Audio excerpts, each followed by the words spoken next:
नमः शिवाय। हर हर महादेव शंभू। हर हर महादेव। जय माता दी। मित्रों, कैसे आप सब? जय श्री नारायण। राधे राधे आप सभी भक्तों को।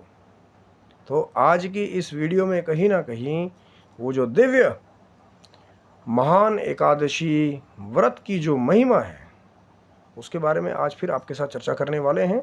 शिव शक्तम चैनल पे आप लोग का हार्दिक स्वागत है और वीडियो को पूरा अंत तक देखिएगा, क्योंकि ये जो दिव्य कथा है कहीं ना कहीं ठाकुर जी के व्रत की, इस महान एकादशी व्रत की, ये बहुत ही पुण्य प्रताप से प्राप्त होती है, चाहे आपको ये चैनल के माध्यम से प्राप्त हो रही है।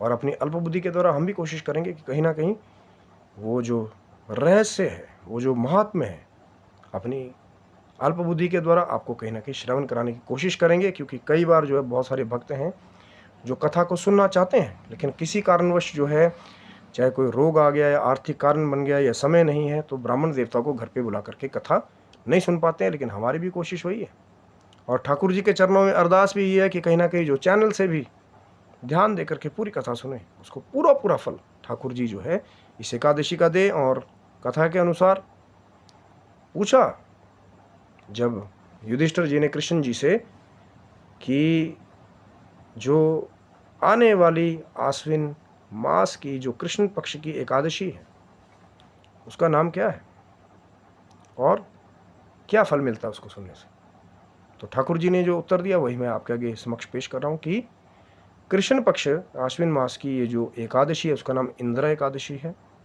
और इंदिरा एकादशी वो एकादशी है जिसके द्वारा हम अपने पितरों की भी मुक्ति कर सकते हैं और उनका वास स्वर्गलोक तक में करा सकते हैं। और इसको सुनने मात्र से वाजपेयी यज्ञ का फल मिलता है। तो कहते हैं कि एक बार महिष्मती नगरी में इंद्रसेन नाम का राजा था, जो बहुत ही अपने प्रजा का पालन करने वाला, पुत्र की भांति धर्म पे चलने वाला। तो एक बार कहते हैं कि नारद मुनि घूमते घूमते उस नगरी में आए। राजा ने सिंहासन पे नारद मुनि को विराजमान किया, सेवा सत्कार किया और पूछा कि महाराज आपने कुशल कही। और वही कुशल नारद जी ने भी पूछी कि राजा आप ठीक हैं, भगवान विष्णु के आप अनन्य भक्त हैं और भक्ति में आपका मन लग रहा है। तो फिर कहीं ना कहीं राजा ने कहा, महाराज भगवान विष्णु की कृपा से सब जगह मेरे राज्य में सुख शांति है, आपके आने का कारण क्या है वो कहिए। तो नारद जी ने कहा कि एक बार घूमते घूमते मैं जो है यमपुरी को पहुंच गया और वहाँ पे मैंने यमपुरी में जो है कहीं ना कहीं जब यमराज जी की सेवा को ग्रहण किया तो वहाँ मैंने यमपुरी में आपके पिता को देखा और उन्होंने मुझसे कहा कि उनके जन्म के समय व्रत भंग होने के कारण या कोई ऐसा पाप होने के कारण कि उनकी आगे की जो मुक्ति जो है वो नहीं हो रही है। तो उन्होंने कहीं ना कहीं आपके लिए संदेश भिजवाया है कि आप उनके निमित्त जो इंदिरा एकादशी का व्रत आ रहा है कहीं ना कहीं, जिसके द्वारा पितरों की तृप्ति और मुक्ति भी हो जाती है, मोक्ष तक हो जाता है, कि आप उसका व्रत जो है वो उनके निमित्त करें। तो जैसे ही राजा को पता चला, राजा ने अपने पिता की आगे की गति के लिए जो है कहते कि इंदिरा एकादशी का व्रत किया। और इसमें विधान वही है कि स्नान करके जो है पिछले दिन से ही एक समय भोजन करके, फिर तर्पण करके, श्राद्ध करके, फिर अगले दिन स्नान करके, जब दिन एकादशी का दिन आए व्रत का, फिर कहीं ना कहीं भगवान ऋषिकेश का पूजन किया जाए और ब्राह्मणों को, संतों को, भक्तों को भोजन कराया जाए या फलाहार कराया जाए।